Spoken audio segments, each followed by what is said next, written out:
Welcome to the PCN Capital Preview. I'm Larry Casper.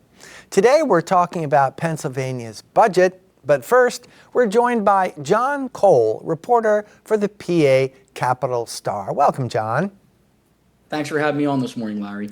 You filed a story about the PA Republican Party having their fall meeting over the weekend. What was the main order of business? That's correct, Larry. So this past weekend in State College, Pennsylvania, the Pennsylvania Republican Party met for, they meet multiple times a year for state committee meeting. The big order of business for this particular meeting was endorsing a candidate in the 2026 race for governor. And what kind of experience does this endorsed candidate bring to the race? And go ahead and tell us who it is first. Absolutely. So on Saturday morning, the Republican Party, the state Republican Party endorsed State Treasurer Stacey Garrity in the race for governor. She was the only candidate nominated on the floor during the endorsement vote. So she was the only one mentioned, and she was endorsed via a voice vote, a significant majority voting in the formal aye. A few no's in the crowd. There were some that don't like the endorsing. So there are a few people, I believe, in the party that don't like the idea of endorsing a candidate this early on. But the Pennsylvania Republican Party leadership, with Greg Rothman at the helm as the state party chair, has mentioned he believes there are benefits getting behind a candidate earlier on in the process so the party can try to coalesce around that candidate. But State Treasurer Stacey Garrity is currently in her second term in office. She is a combat veteran, business background as well prior to elected office. She was elected in 2020. At that time, she was the underdog. She took down incumbent state treasurer Joe Torsello, who was a Democrat from Montgomery County, by I think it was like less than 1 point. Very, very close race. And, Torsello had a big money advantage in that race, and she still pulled that off, which was an impressive victory. In 2024, it was not a close race for her reelection. She cruised to a victory by, I believe, 6 or 7 points over Democratic challenger Erin McClellan. And after she won a second term, I think we've been hearing chatter for the past few years about who would be the Republican to try to take on incumbent Governor Josh Shapiro in 2026. There were a few names floated around for a while. Congressman Dan Muser was someone who was reportedly considering a run. He ultimately decided against it. Treasurer Garrity was, considering a run for months. She formally got in the race last month, and then at the endorsement meeting this past weekend, she got the nod. However, just because she has the endorsement, I think it's worth noting to the audience that it doesn't mean that the primary race is over just yet. Even though, again, she has the advantage of having the state party support, and reporters like myself talked to her after she delivered her acceptance speech, receiving the formal endorsement. She still has to earn the votes of those in the Republican Party in the primary. And I guess the big question now, Larry, as I've talked to other committee people and others, is, one, who could potentially join? Is she going to have a clear path to the nomination? Mm-hmm. And is it going to be State Senator Doug Mastriano? Because he was the candidate for the Republicans in 2022. For the past few months, he's done many media interviews and social media posts where he's admitted that he's considering a run, but he's not formally decided yet. So we're kind of waiting to see. This past weekend was a significant development in Garrity getting the endorsement, but it does not mean the primary race is over just yet. Let's go back, John, to a point you made a couple minutes ago about Garrity's name being the only one brought up during this endorsement process. And first of all, just how unusual is that? That is unusual, Larry, considering in 2022, now granted that was an open race, there was no incumbent on the ballot, so I understand an open election is bound to bring more candidates in the fold.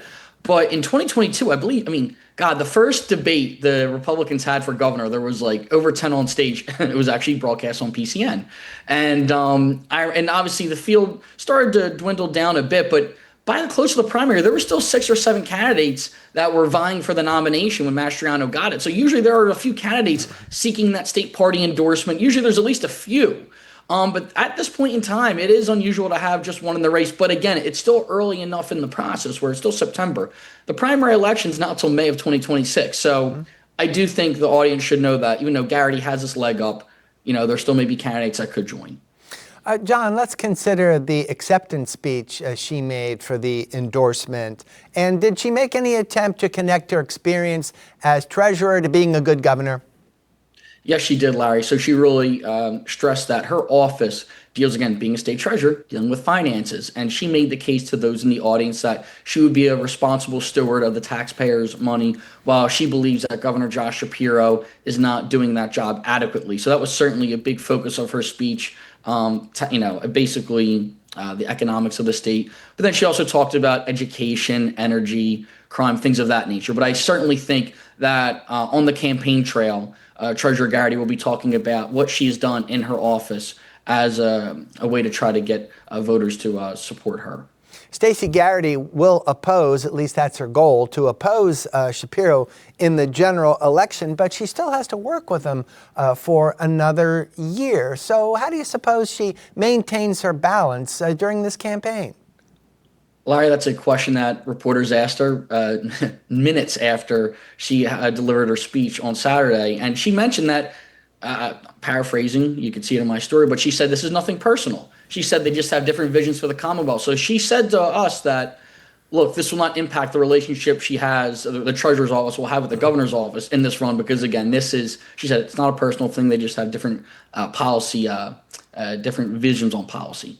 And this was included in your story, John, and we only have about a minute left, that Stacey Garrity had changed her position on abortion. And I wonder how how much discussion there was in either party about that after she got the endorsement from the Republican Party.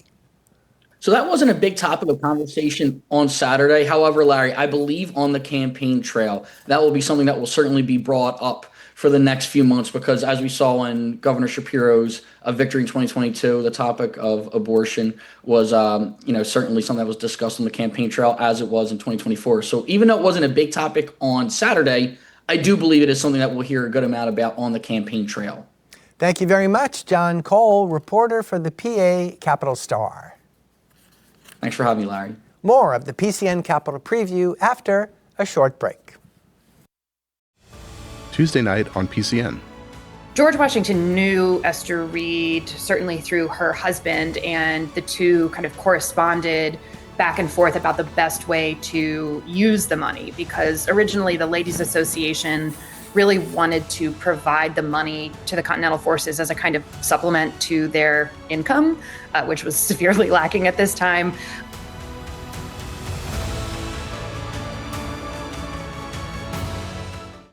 Want to know what's new on your favorite PCN series? Looking to stay up to date with state leadership and government activities? Subscribe to PCN's newsletters and stay informed about everything Pennsylvania. Get exclusive previews, behind-the-scenes insights, and can't-miss recommendations delivered straight to your inbox. Choose the information that's important to you.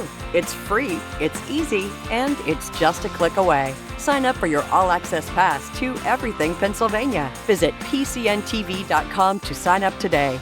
Welcome back. Our guests are Mark Singel, former PA Lieutenant Governor, and Jake Corman, former PA Senate President Pro Tem and partner at OnePlus Strategies. Welcome to our program, gentlemen. Thank you. Thanks for having us. The state budget is almost 3 months overdue. Where are lawmakers right now on finalizing the budget? Mark Singel, let's start with you. Well, we're not quite sure. I mean, the governor proposes his budget in February, and the Senate and the House have had all summer to deal with it. There are some legitimate concerns that have been raised, but by and large, it's disturbing to me that they really can't get their act together and sit down and reason together and come up to a number. And that's essentially the issue. How much money do we actually have coming in? How much do we actually want to spend? They sound like easy questions, but in the highly charged political atmosphere of Harrisburg, it takes months and months to resolve those, evidently. So we're really not too much further along than we were in February, but I hope that they can come to a conclusion soon. Jake, have you seen any signs of progress? Yeah, I think they're getting very close. The mass transit piece was a significant piece to get done and move forward, but it also has been a stumbling block, because I think what you saw when the Senate passed a bill to use some of the capital project money to fund transit, The House immediately, Matt Bradford brought the House back in. They voted it down.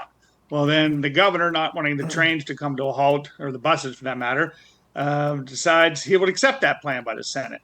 So it finished that issue, but I think it also put some hurt feelings in place. And I think the House Democrats, led by Matt Bradford, who I think has done a fantastic job with a one vote majority, is probably licking his wounds a little bit, probably a little upset with the governor. And so therefore, he's sort of sitting on the sideline right now. My guess is he'll get back to the table soon, and they'll come to an agreement. I'm sure our viewers are wondering, why the delay, gentlemen, after 3 months? Why not just get it done on time and budget your time accordingly? Mark? Well, obviously they should. And to the average citizen, it's probably perplexing. They're probably thinking, come on, you guys, you have one job to do. Put a budget on the governor's desk and let's move forward. But as Jake knows, it's not that simple. For example, the issue of mass transit. All the folks from Eastern Pennsylvania are all for providing as much money as we can to help SEPTA in the deteriorating condition of that whole mass transit system. All of the legislators from the other side of the state, in the central part of the state, are saying, well, wait a minute, what about highway funding? That's how we get around, and so on. So that's a legitimate difference of opinion of where the money should be spent. The Republicans are raising a legitimate issue about systemic budget issues going forward. And they have a responsibility to say, look, it sounds good and we sound like we have the budget balanced.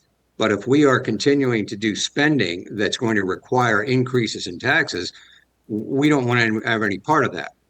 The governor, on the other hand, is saying, look, we have a $7.7 billion rainy day fund and potentially $3 billion more of new revenue. So my proposal, his $51.5 billion proposal, can be paid for and still retain a $5 billion rainy day fund. So what I'm saying is that people have different points of view, and it's understandable. However, having said all that, get it together, folks. Figure it out. Get to the table and resolve this. If you don't want to hit that $50 billion number, then sneak it under that. The House Democrats gave them a budget package of less than $50 billion. So the Senate really needs to make a decision whether they want to accept something like that or not. What do you think about that, Jake, given your experience in the Senate? Well, the one area that I would agree with most of what the lieutenant governor said. Let me actually just refer to him as governor because he was acting governor for a while.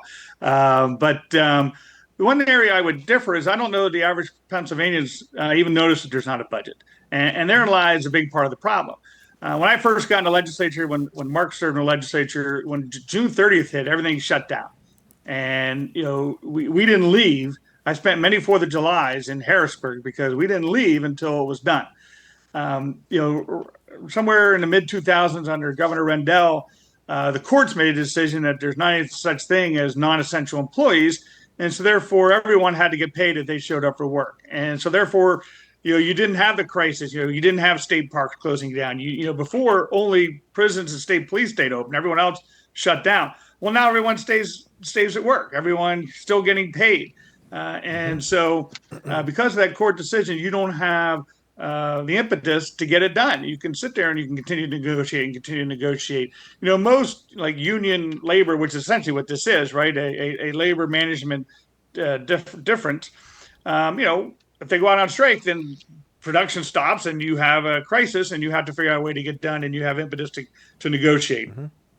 Because there's no crisis. Now, that day's coming. Schools, can float for so long and social services can float for so long. So the crisis is coming, but I don't think most people notice when the state budget's not done. And so therefore, there's not the impetus to stay there and fight it out until you resolve it. At this stage of negotiations in the state budget, gentlemen, let's consider the individual personalities that are participating in getting this budget done. And I mean, in particular, Senate Majority Leader Joe Pittman. It seems whenever reporters need information on the budget, they go to him. Have you heard him say anything in public that is especially revealing. You can tell I'm trying to push for any kind of progress news I can get. I haven't heard anything that he has said. I'm sorry, Governor, if I jumped in there. I haven't heard anything that he has said. He is, Joe is someone I've known for many, many years. He served in the Senate as a senior staff person for years before he ran for the state Senate. He vaulted to majority leader in a short period of time because of his experience. He's just a very patient guy. And he is someone that is calm, which I think you need that steady hand as a leader. Someone who's calm, who can not react to every little thing or take every little thing to offense. When I served with the majority leader as governor, Wolf as governor, a lot of things were said back and forth, but neither one of us ever took it personally. And I think Senator Pittman is at that level, that he's just very calm and deliberative. And so he's going to wait till he can get a point where he can get a deal that makes sense for his caucus and he thinks makes sense for the people of Pennsylvania. What do you think, Mark? Let me jump in here and go ahead. First of all, give Jake Corman his proper title too, Senator. I've called you Jake. It will be Senator for the rest of this. Anyway, I think he's absolutely right. What's bewildering about this whole budget situation are two things. Number one, the senator's absolutely right. There's less of an urgency on it now, because I remember those days that, there were massive protests in the rotunda and people carrying signs because they were cut off from payment and they were feeling real pain, and the school districts were feeling real pain. Well, the pain is out there. I mean, Philadelphia had to borrow money for its school districts. They're already $30 million in debt because of the interest cost. And those kind of bills are coming due. But the average citizen just really is focused on every other issue and not the budget issue, which probably has the biggest impact on their daily lives. So that's one thing. The bewildering part to me is that the actors are decent folks. That I agree that Joe Pittman is about as steady as you can get. He is not a zealot one way or the other, is somebody who I think is genuinely looking for common ground. And I've been impressed that he has passed up the opportunity to turn this into a real partisan fight. He's having trouble just getting his caucus together to agree to a number. But he is not adding fuel to the fire. I think he's trying to come to a solution. So I think that's good faith. I think the governor could be more aggressive in reaching out and saying just to Joe Pittman and others, what is it that you want? What can we do behind the scenes? What do your members need that we can put on the table for you? Those are the kinds of negotiations that, to me, were part of the old handshake method of politics. You'd walk in and you'd look each other in the eye and yell and scream on the floor and then put up the votes to get the budget done. For some reason, we're missing that level of camaraderie, and I'd like to see that come back. Jake, you made the point a few minutes ago that plenty of Pennsylvanians haven't even noticed that there is a budget overdue, but certainly plenty of Philadelphians did a week or so ago when the SEPTA mass transit system had a major disruption of services. And before we go into any budgetary solutions there, give us an idea of just how much life was disrupted in Philadelphia. Some people couldn't get to work. Yeah, look, I mean, that is a problem. And that's why, I think that's why you saw the Senate Republicans come back in. The House Democrats had passed numerous mass transit bills. The Senate Republicans came in and passed a bill that would keep SEPTA moving, which was the most important thing of the most immediate crisis. And then, after rejecting that, both the governor and the House Democrats rejected that. They later agreed to it. And the governor can now do that unilaterally. It doesn't take legislation. So, they have SEPTA now resolved. Again, I think, Matt Bradford probably felt like the governor took the chair out from under him a little bit. And so therefore, he's going to, retreat a little bit, regroup. And I suspect he'll come back in here in the next week or so. The House is in session this week with some non-voting session days. And get back to the table and resolve this. When that, as I said earlier, it was important to get the SEPTA thing done, but the way it got done, I think, The House Democrats feel they got shorthanded there, and so therefore they're going to take a little while to regroup. I suspect once they regroup, I can't imagine the spending number issue is too much of a difficulty. I think they're very close. I would suspect sometime in the next couple of weeks they'll have this resolved. I don't know. I don't think there's another big issue. In the past, most of the big long budget delays, which I was a part of, were over taxes. Were we going to raise taxes or not? Or were we going to cut spending? Governor Wolf's first budget we didn't resolve till March of the next year. So this doesn't have that issue for the most part. I mean, there's some gaming issues that are out there and a couple other things like that.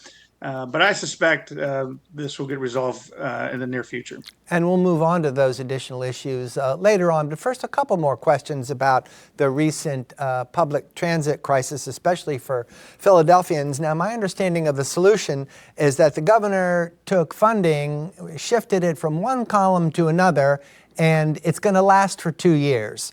Does that sound right, Mark Singel? It does. What he did was took capital money, and instead of assigning this money to building new elevated stations, or refurbishing outdated engines and things like that, and capital project monies, he said, look, you need operational monies. Take it, use it for that purpose.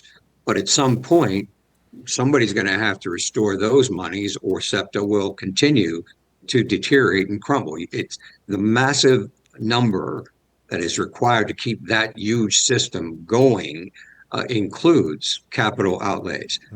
He's borrowed from Peter to pay Paul to get through this immediate crisis, but sooner or later we're going to have to fund that. Jake, let's get back to Majority Leader Senator Joe Pittman just for a minute and consider his relationship to this solution for SEPTA. He says when the SEPTA funding deal came through, that effectively reset budget negotiations. Again, given your experience, what do you suppose he meant by that? Well, again, it was a major stumbling block that needed to be resolved. I think the House Democrats have been very clear they weren't going to do a budget until SEPTA was resolved. SEPTA's an issue for many of their members down in, in southeastern Pennsylvania. And so rightfully so, they wanted to resolve it. Now that has been resolved, again, it takes a major issue off the table. And now when you're getting down to a spend number, it's just a matter of, knocking it down one way or another, or knocking it up one way or another, so depending on your viewpoint. So I suspect that reset it. They took a major stumbling block. There's still some issues out there. I get the feeling it's one of those issues that each side brings like 10 things to the table that they would like to get accomplished. As this goes on and the feelings get a little harder, these things start dropping off, and you just do the bare minimum to get through to next year. And I just get the impression, things like the governor's initiative on marijuana, the House Democrats' initiative on marijuana, the Senate Republican initiative on gaming. I suspect, and I don't know this, I don't have any inside information, that those things will all sort of fall off the table. They'll get to a spend number and they'll move on. That's what it feels like for me, but you never know. We'll see what happens. But that's in history. That's sort of where it goes when this goes this long. Everything else sort of falls off the table, and you just do the minimum. I would agree with that. Except I think there's an added kind of complication this year. And that's the chaos that we're seeing at the federal level. I mean, with this reckless level of tariffs and the impact it's having on the economy, the Independent Fiscal Office in Pennsylvania estimates that we're probably going to have about a $700 million decrease in tax revenues because of the impact on the economy and what corporations are going to start feeling with the rise of inflation and the impact that the tariffs are having. And then, in addition, this massive transfer of money from human service programs and Medicare and Medicaid amounts to about $1 trillion at the federal level. And that's going to impact about 300,000 Pennsylvanians. Well, who's going to pay for that? 300,000 people lose their medical insurance. The state can't afford to walk away from that. they're going to have to dig into their pocket for that as well. So I think people are right to begin to look to how are we going to address that, and should we be taking steps this year to do it? It's an important factor that they may or may not be considering at this point. Mark, keep the floor for a moment as I ask my last question about public transit. And now that the solution is in place, albeit a temporary solution that's going to last 2 years, and that effectively takes public transit off of the table, how motivated are lawmakers to work on a long-term solution for public transit? Mark. Well, I think they are. I don't think anybody disputes the fact that we need to fund SEPTA, and we need to fund highway maintenance across the Commonwealth. I think Democrats and Republicans are both correct. The question is, what level of priority are they willing to assign to that?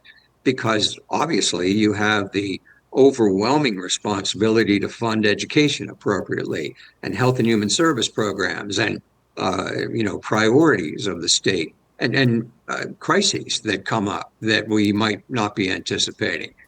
So, I mean, when you're putting a budget together, yes, you have to be thinking a little bit more long term. And I think that the Republican focus on long-term debt is absolutely appropriate. I get it, and we should be thinking about that. But I think the governor's focus on saying we have the resources now, and we could invest in job creation, and we could put money toward attracting new technology companies, and we could, prime the pump to really stimulate the economy. Let's do it. So I get where both sides are coming from. And as the senator says, somewhere in the middle is where we're going to end up. We're going to end up under $50 billion. My guess is somewhere about 47 or 47.5, and everybody can go home and take a bow and claim victory. Jake, you heard Mark talk about the spend figure is hovering around $50 billion now, and that seems to be the latest. So how interested are lawmakers in actually pursuing that figure? Well, look, I would just caution all my former colleagues and legislators that those numbers, they sound important to you at the time. Most people outside of the 10 blocks around Harrisburg Capitol don't care about those numbers. Just get a budget that makes sense, that does project out that you can balance in the future. And I think that's what the Senate Republicans have tried to bring to the table this year, is they're seeing this cliff, some of it through the state losing the stimulus money over the years, and some of it through maybe reduction from Medicaid dollars in the federal government that's coming in the future. So they're preparing for that and trying to prepare for it in this budget, whether it's at $49.9 billion or if it's $50.01 billion. I don't know that that is going to have a huge impact on one way or another, because one thing is these are all estimates. We have a lot of entitlement spending, which you have to spend that number, whatever people come up and sign up for the program. So whether it's you can budget a certain amount, but if the people in Pennsylvania show up for the services, you have to pay for them, and it could end up being a lot more than what you budgeted. So one thing about a budget, whether it comes from the revenues you collect in or many of the expenditures you go out, they're estimates. And one thing about estimates, could be wrong. It may be wrong on the lower side, may be wrong on the higher side. You don't know until the end of the year. So I wouldn't get wrapped up in the number too much, only because it's going to change. But I do think the Senate Republicans, understandably, are trying to be responsible and look to the future and see how this projects out. And that's why they're trying to keep their spend number as low as possible, so that they can have balanced budgets moving forward. For a moment, let's assume the number of $50 billion doesn't change much. Anyway, how much does it compare to last year? Well, it's still a significant increase. I'm not sure the exact percentage, but I can remember a budget under Rendell was $27 billion. We've almost doubled that. In 20 years' time. So look, cost of doing services go up every year. Just cost of buying goods, cost of, the state buys a lot of goods, state buys a lot of power. And so you have costs that increase. And that's why, you try to keep those to a minimum, but just the cost to carry forward, which we refer to as automatic costs, things you have to pay for.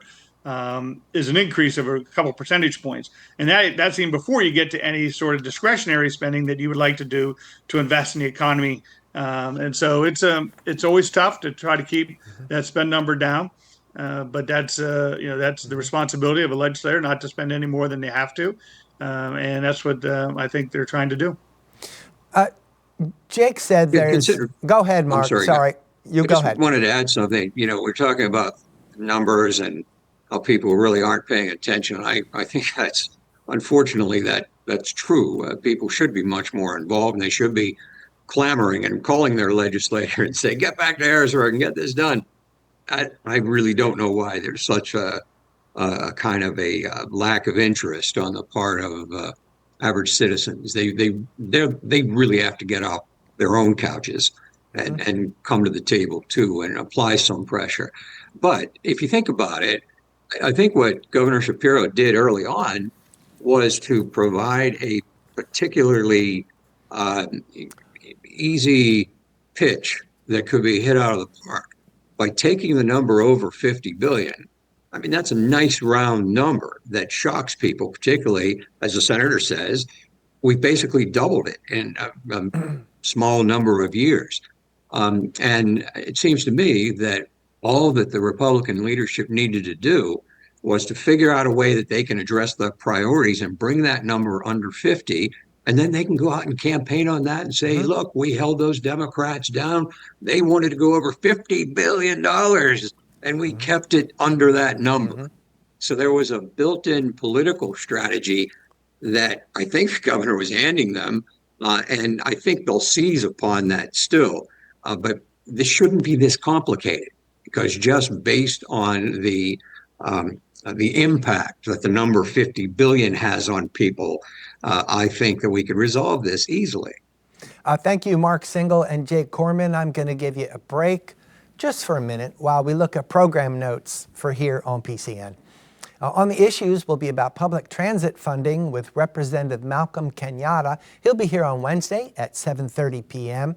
Then right after that, we'll have Dave Sunday, Pennsylvania's Attorney General. He'll join us Wednesday at 8 p.m.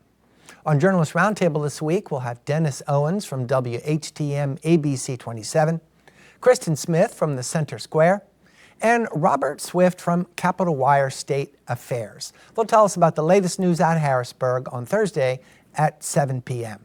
Now on to the history and culture side of programming. We'll tell you about the Ladies Association of Philadelphia. They were a pioneering group that wanted to do their part for the Revolutionary War. They'll be on Tuesday at 8 p.m. Its history visits the colonial Pennsylvania farmstead in Newtown Square. That's Wednesday at 9 p.m. The Lads of Swamp Poodle is brought to you by American Veterans Media. We'll have that show for you on Sunday at 3 p.m.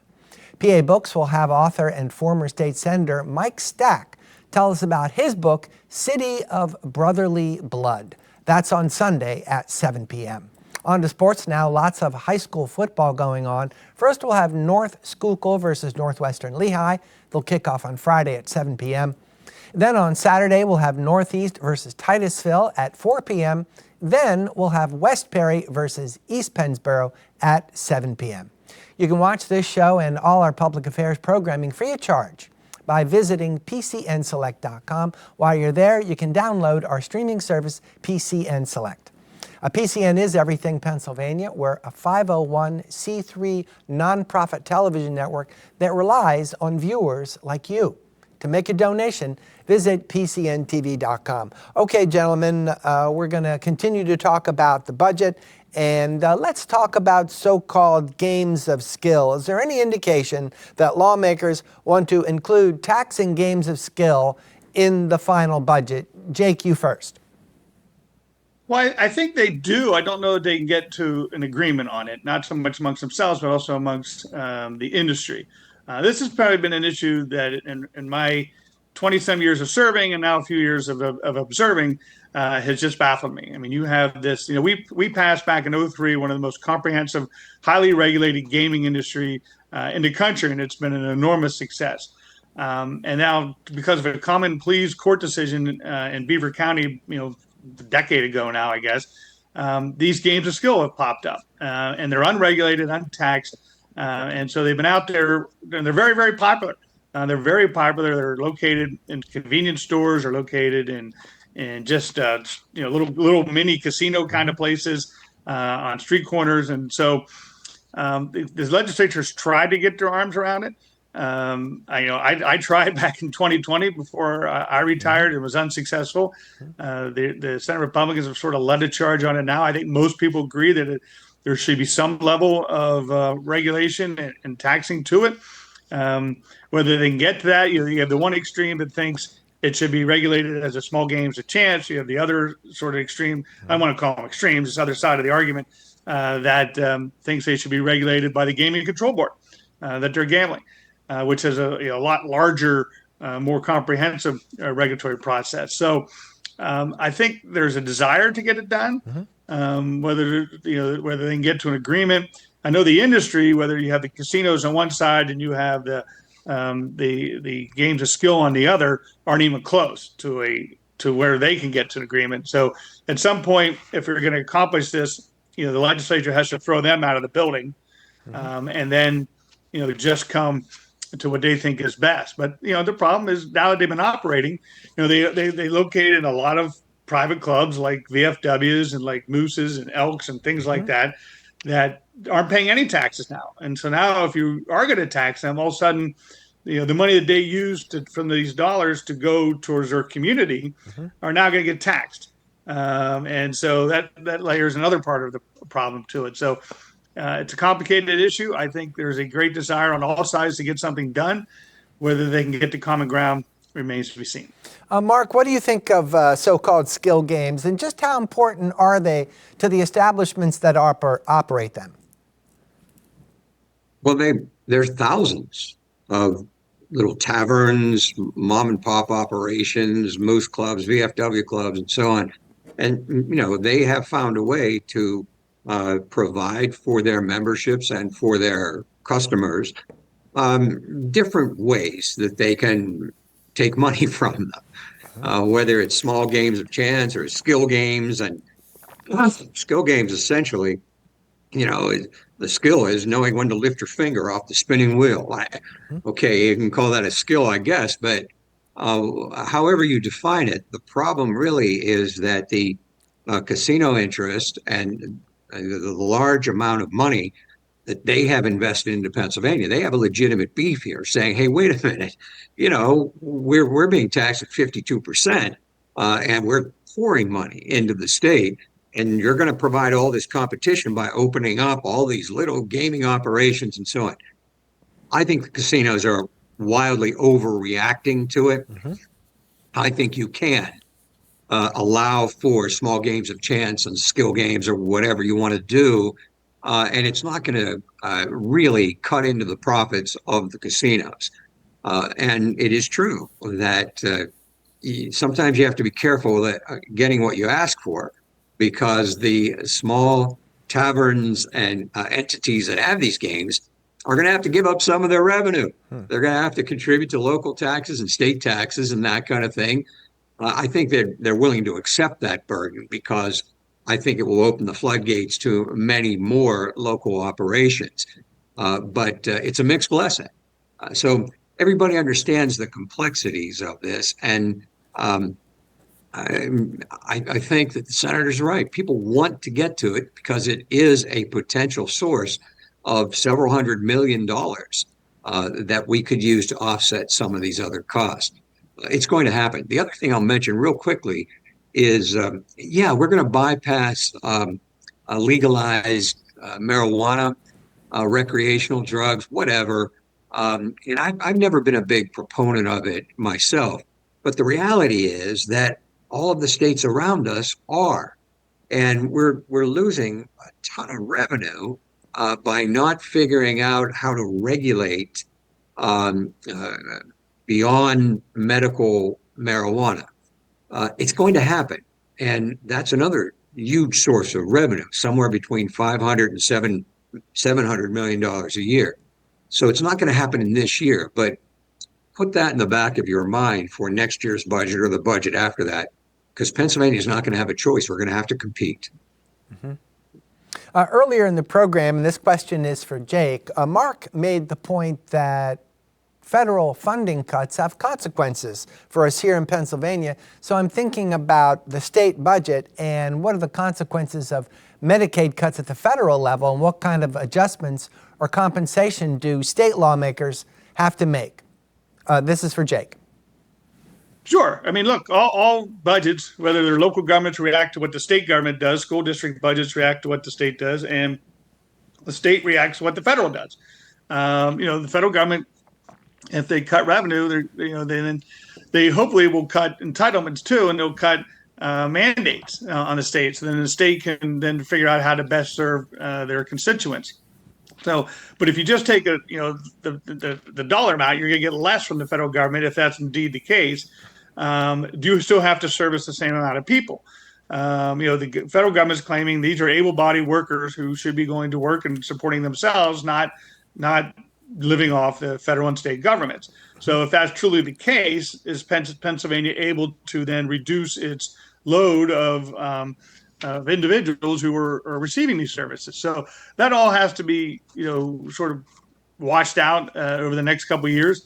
It doesn't. I don't think it goes into effect for 2 more years. And so, but as the governor mentioned, it's a dark cloud that's looming that has to be addressed, and you have to figure out if the federal government is giving you less, is there a way for you to then have to spend less? Because if not, then you just have to make up what the federal government didn't spend, and therefore your costs go up significantly. So I would think that if they're indeed reducing the amount of money that's coming to the state because they're reducing the qualifications of people who earn those services, then the state should not have to provide those services if they don't want to. They always can. They always can go and spend more money. Pennsylvania's had a history of spending higher than what the federal government requires in the Medicaid program. So they still have that the ability. They just shouldn't have the mandate, and that should be a decision left to the state legislature. Yeah, it's on the federal impact. Let me just reiterate that it's reckless and it's heartless to put that burden on states. When you're talking about 300,000 people who are going to lose their Medicaid, Medicare benefits, there's no way that Pennsylvania walks away from that. It can't. These are families that depend on that money to survive.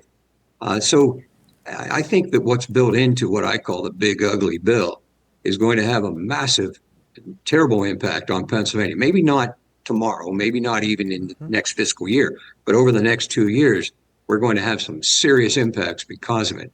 Now, having said that, let me say something positive. There's a huge potential upside in investment in new technologies. And one of the things that I saw recently was the federal actors who came to the Pittsburgh area and put on a massive demonstration of innovation and creativity from potential investors. And the governor was there as well, touting the possibility of getting up to $10 billion worth of investments. So I still think that the driving force for economic progress in Pennsylvania is always the private sector.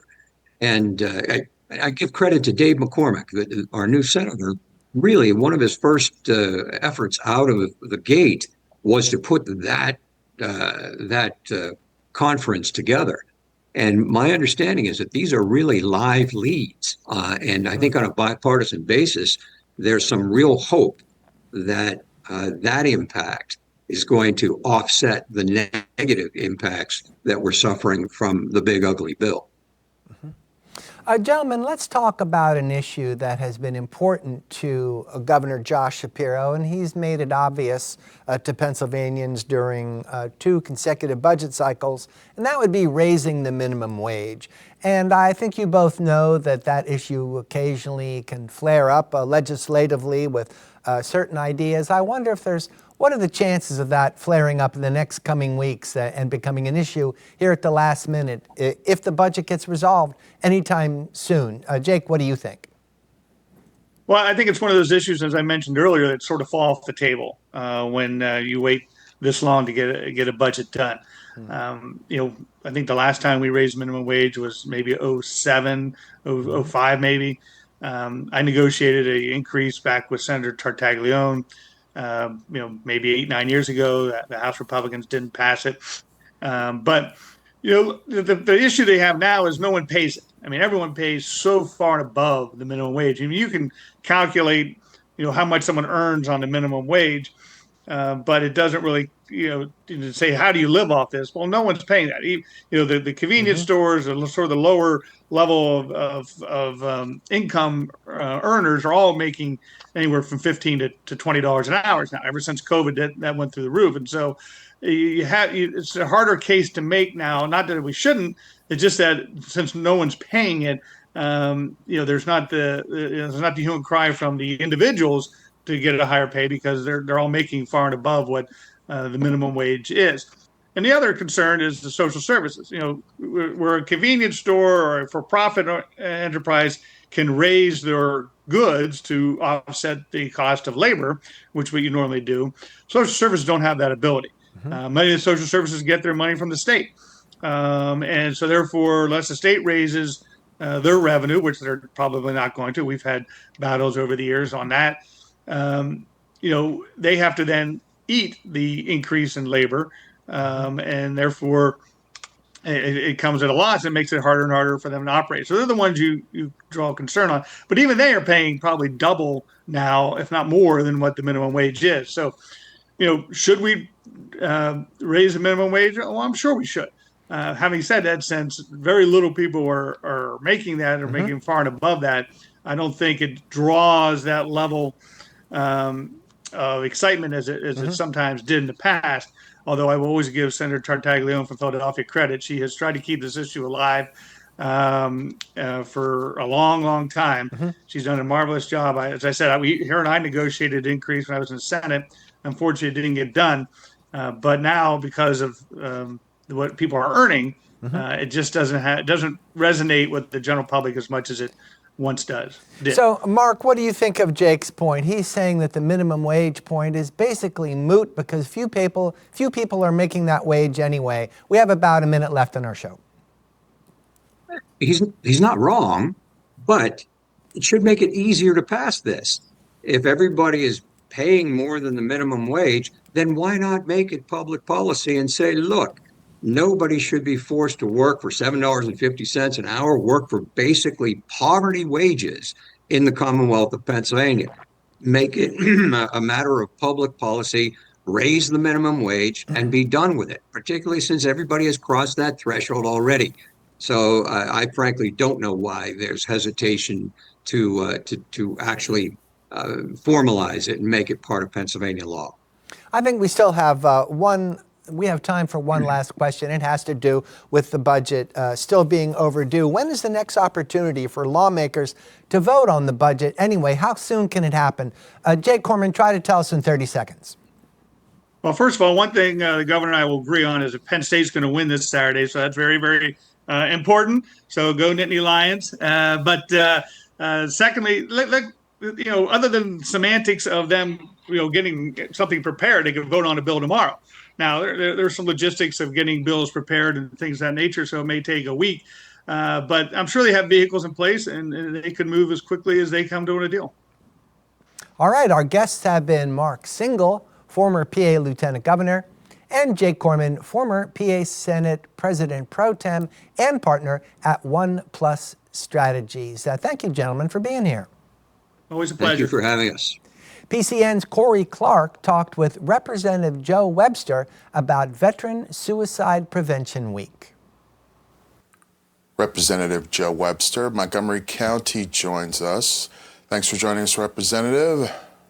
It's my pleasure. Thanks for inviting me to be part of the discussion. Why is it important to recognize Veteran Suicide Prevention Week? Short answer is because those Americans who have served our nation, who have worn the cloth of our country, they deserve it. They deserve the attention to the service they provided, and then obviously when we get to the numbers in that discussion, you realize this is a deep-rooted problem, veteran suicide, and they deserve whatever we can bring, services and help to get them back on track, and as part of the great nation they served. Right, you mentioned the numbers. The numbers of suicide amongst veterans is 50% higher than the rest of the population, right? It is, and it appears to be going in the right direction. So a couple of years ago, the VA would have said there were 22 veteran suicides every day in the United States. Their current number is 17. So trending in the right direction, maybe. I always acknowledge and sort of stipulate those are the ones we can count, right? That a coroner has actually said this was a suicide. There could be, whether it's substance abuse, a drug overdose, or other accidents of other kinds that might also be suicide. So this is a big number, and it's a national tragedy that our veterans are struggling so much, either because of the burden of war or because of the transition coming back to the United States, where either they struggle to fit in or where they can't do enough and they feel that pressure that they're not doing enough. What resources are there available mental health-wise for these veterans who are in distress? Yeah, my first statement, and the reason we have National Suicide Month in September, and in Montgomery County, you're talking to me because we have a special week in September for veteran suicide awareness. The first part of that is we don't do enough, right? There are services available, and the things that we're doing, particularly in Montgomery County, are done deliberately to create awareness so that a veteran or their family knows where they can go for services and help. But we don't do enough at a national level to bring our veterans home after they've served, to help them transition back to civilian life. We kind of just say, get off the ship or change your clothes. You're not in uniform anymore, and get on with your life. And you're an Air Force man, correct? Retired colonel from the Air Force. Has this issue touched you personally or your constituency? Well, it's very clear, and I want to make sure I say not personally. Members of my family have served. They have struggled with depression or substance abuse upon returning, but we've been very fortunate. In Montgomery County, in the area around us, there are numerous veterans groups where veterans are helping veterans, and there are other services like the Montgomery County Mobile Crisis Unit, and Community Connections, and things like that are helping. So I guess I'm roundabout to answer your question. It hasn't been very close to me, but it's an arm's length away where we see other veterans and other families that are struggling with a veteran who's not found his pace yet in the civilian world. And you're also on the Veterans Affairs Committee. What's being done from a legislative standpoint? Well, that's a good question. Yeah, and this is I guess I want to say a couple things. In Pennsylvania, through the Department of Military and Veterans Affairs, there are all kinds of resources, and including senior citizen homes as a veteran ages, and resources that are applied to our veterans. And then it becomes a distinction between what state resources are available and what federal resources are available. And then we're adjusting. And I guess I should add that I speak colloquially, like when we say this, and we say when these men come home from war. But when our women come home, they've had the same burden of war, and they may also have had sexual issues and hazards along the way as well. So our female veterans deserve even some additional support and acknowledgement of the experiences they've had. We have about a minute left. What should someone do if they have a veteran friend or family member that they're concerned about? So the first, say hello, talk to them seriously, right? It's not, thank you for your service, right? It has to be way deeper than that. And I would say in Montgomery County, you can access the crisis unit, you can access the mobile treatment facilities. You can dial 988, which is the suicide prevention line, and you'll get somebody there who can specifically respond and as a social service, as a psychologist or a sociologist with experience in the suicide prevention arena.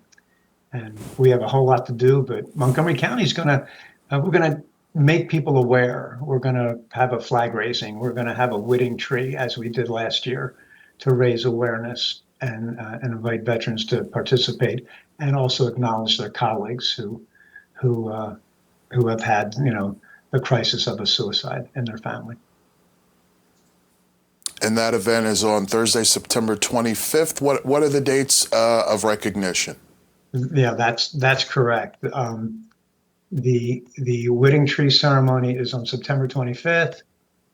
We're going to raise the flag of the Montgomery County Courthouse, and I'm looking to my right. I believe that's the same day. 26th. I'm sorry, it's the next day, the 26th, and that gives us an opportunity to kind of hit all the social media things more than once. All right, Representative Joe Webster, Montgomery County, thank you for joining us. I appreciate the opportunity to get this issue out in front of your viewers. Thank you. Thanks to Corey for that interview. Before we go, a reminder about On the Issues. The topic will be public transit funding with Representative Malcolm Kenyatta. He'll be here on Wednesday at 7:30 p.m. Then right after that, we'll have Dave Sunday, Pennsylvania's Attorney General. He'll join us Wednesday at 8 p.m. That's it for the PCN Capital Preview. I'm Larry Casper. Thanks for watching.